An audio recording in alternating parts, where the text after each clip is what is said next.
Hello अस्सलाम वालेकुम and welcome back to my YouTube channel. उम्मीद करती हूँ आप सब खैरियत से होंगे, ठीक ठाक होंगे और बहुत अच्छे होंगे और तमाम पुरस्कार हरकतों से बहुत बहुत बहुत महफूज होंगे।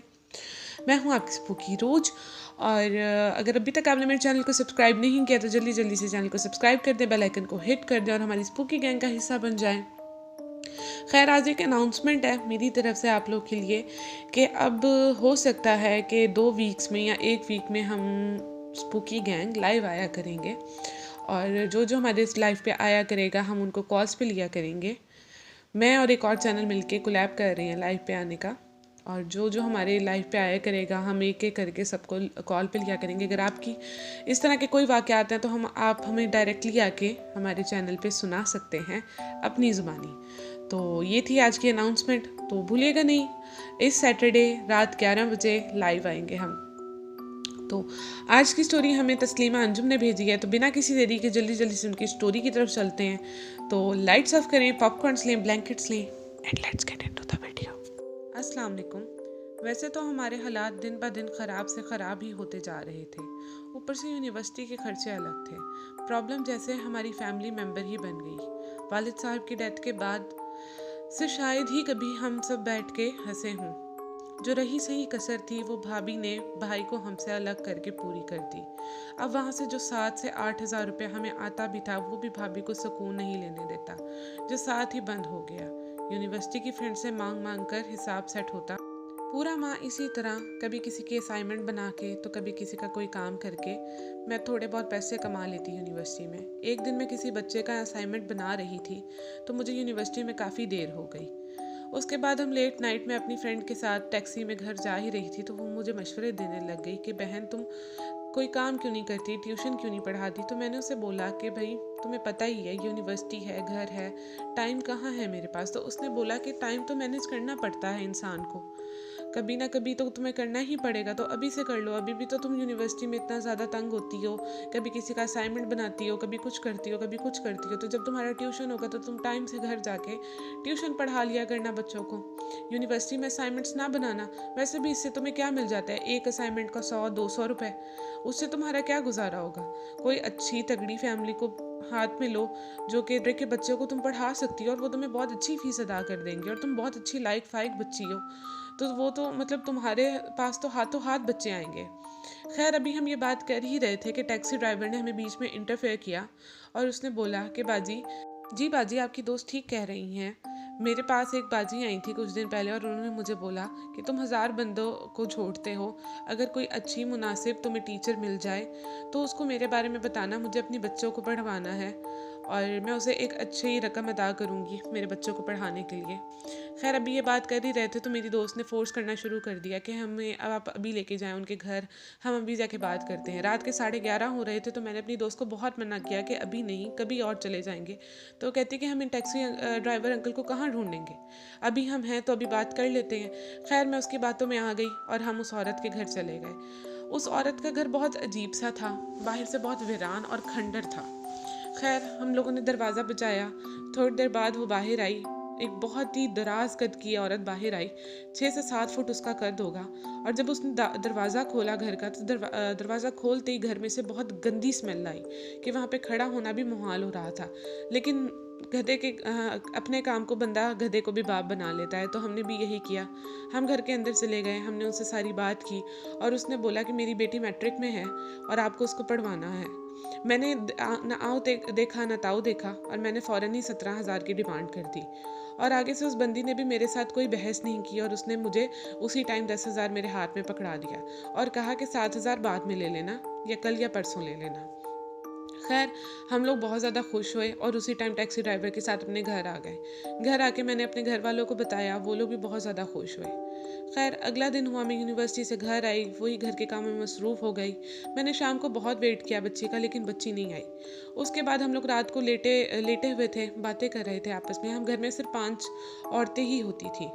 तो हम लोग लेटे हुए बातें कर रहे थे और रात के 2 बजे बाहर ज़ोर ज़ोर से कोई दरवाजे को पीटने लगा। हम लोग काफ़ी डर गए क्योंकि हम घर में सिर्फ औरतें होती थी। तो हम लोगों ने ना पहले तो ये सोच के दरवाज़ा ही नहीं खोला कि कोई बदमाश वगैरह ना हो, कोई चोर वगैरह ना हो। फिर वो दरवाज़ा बजी जा रहा था, तो अम्मी ने बोला बेटा रेंट का घर है, ऊपर से मोहल्लेदारी है, ये ना हो कि कल कला को कोई मसला बन जाए, तो एक दफ़ा जाके देखाओ। मैं गई, मैंने पूछा कौन है, तो उन्होंने बोला खोले, मैं पढ़ने आई हूँ। मुझे काफ़ी हैरत हुई, मैंने दरवाज़ा खोला तो सामने एक बच्ची खड़ी थी, बहुत ही अजीब से जिसामत की, और उसके बाल बहुत लंबे थे, काले स्याह उसके बाल थे, और वो खड़ी थी और उसने भारी सा बस्ता अपने कंधों पे उठाया हुआ था। मैंने उससे पूछा इस टाइम खैर है, तुम्हारा दिमाग सेट है? तो कहती कि हम इसी टाइम पढ़ सकते हैं, हम इसी टाइम फ्री होते हैं।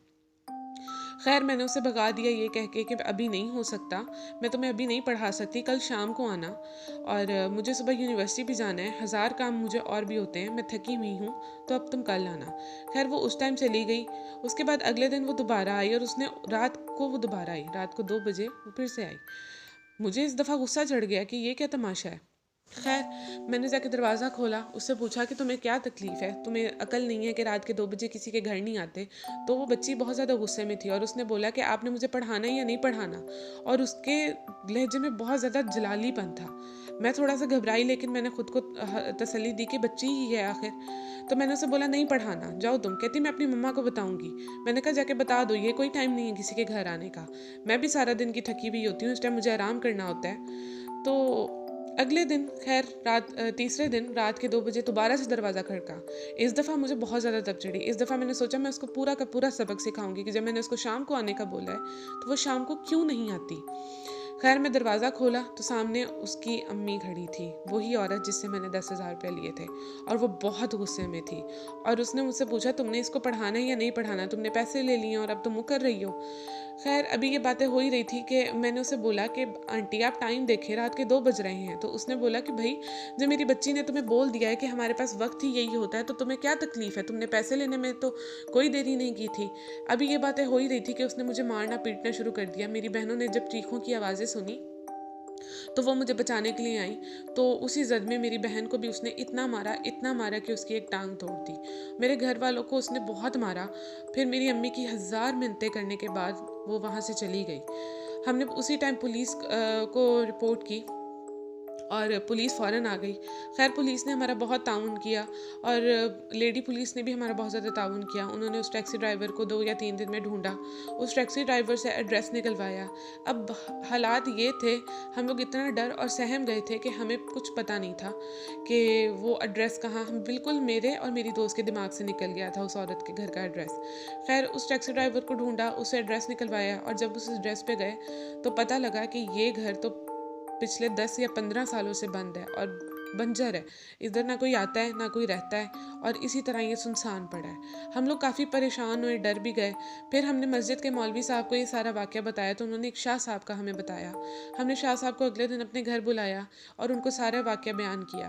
तो उन्होंने बोला कि बेटा शुक्र करो कि तुम्हारी जान बच गई है, और वो तुम्हें सिर्फ मारने के इरादे से आई थी क्योंकि उसने तुम्हें पैसे दे दिए थे, और ये चीज़ें जानलेवा ही होती हैं। ये जो काम कह दें अगर वो तुम ना करो तो इन लोगों के लिए जान का मसला बन जाता है। ये कहती हैं इनके लिए हर चीज़ का बदला सिर्फ मौत है इंसान की। तो तुम शुक्र अदा करो कि तुम्हारे घर का कोई जानी नुकसान नहीं हुआ, या इस तरह का कोई नुकसान नहीं हुआ, थोड़ी बहुत चोटें ही लगी हैं तुम लोगों को। तो उन्होंने हमें कुछ पढ़ने के लिए दिया कि अब वो तुम्हें चीज़ें तंग नहीं करेंगी। उन्होंने हमारा हिसाब किताब किया और हमें कहा कि बाकायदा वज़ू में रहा करो। कोई भी काम करने से पहले, पैसे लेने से पहले, या किसी से भी कुछ भी करने से पहले, कोई भी बिज़नेस करने से पहले तो बिस्मिल्लाह लाजमी पढ़ा करो, आयतल कुर्सी पढ़ा करो, ख़ुद को पाक रखा करो, ताकि इस तरह की चीज़ें आपको अट्रैक्ट ना करें और इस तरह की चीज़ों से आप बच जाओ। तो हम लोग को काफ़ी हैरत हुई कि वो क्या चीज़ थी। तो हमने उनसे पूछा भी कि वो क्या चीज़ थी, तो उन्होंने बोला कि वो बहुत जिन्नाती चीज़ थी, और वो जिस कबीले से ताल्लुक़ रखती थी वो सिर्फ मारने पे बिलीव रखते हैं कि अगर कोई उनका काम बिगड़ जाए या उनका कोई काम ना करे तो वो डायरेक्टली मार देते हैं इंसान को, स्पेशली इंसानों को। वो अपने आपस में भी कबीलों में जब उनकी लड़ाई होती है तो सिर्फ मौत होती है, अमवात ही होती हैं उनके कबीलों में। तो तुम शुक्र करो कि तुम्हारी जान बच गई, और वो उन्हें तुम्हारी माँ की दुआएं या मिन्नतें या हाय उसे कबूल हो गई। कबूल तो खैर गलत वर्ड है, कबूल इस्तेमाल नहीं करना चाहिए यहाँ पे। तो उसने सुन ली और उसने छोड़ दिया तुम लोगों को ज़िंदा। तो तुम लोग अब शुक्राने के नफल अदा करो और इस तरह के कामों से बाज आओ। मतलब इस तरह किसी पे भी बिलीव करके कहीं भी मुंह उठा के आधी रात को नहीं चले जाते बेटा। उसके बाद हम लोग काफ़ी परेशान रहे कुछ दिन, लेकिन फिर अपनी दोबारा रूटीन पे वापस आ गए। अभी भी हालात तो वैसे ही हैं, वैसे ही कसक कसक के गुजारा हो रहा है।